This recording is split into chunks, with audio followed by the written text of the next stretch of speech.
Kung umuulan, sabi ng matatanda, huwag mong kausapin ng pusa. Kasi kung sumagot ang pusa, that's the end of the world. Kasi, mga belief system natin, yung, kagaya yung sinasabi nila na ang Pilipinas, that's the portal. The portal to the universe, Especially that little island, Limoron Island. Kasi matatanda, sabi nila, the whole Philippines, there's a river of gold underneath it. Yeah. Kaya when you talk to a lot of different people on different belief system, they truly believe that. Yeah. And then so it transcends yung culture mo dito sa Amerika, no?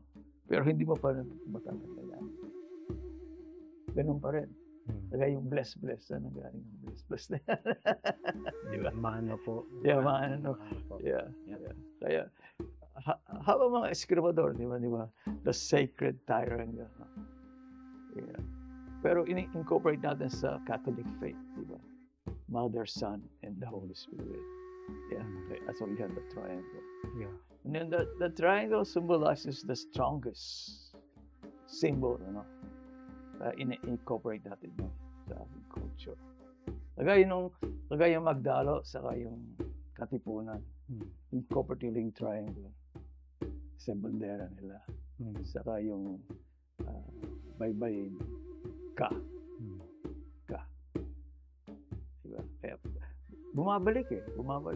Yung Kastila, di ba? Mga Kastila pumunta sa Bisaya, no? Tawag nila sa mga tao doon, Los Pintados. They're covered with tattoos, from toe to top of their heads, But sa kanila, yung especially the island sa Panay, yung tattoo is a part of their identity ba? Kailangan makita mo isang tao, alam mo na kung ano nangyari. Alam mo si ancestor nila, saan sila nanggaling, gano'n. Yeah. So, yung mga gano'n, kailangan buhayan, di ba?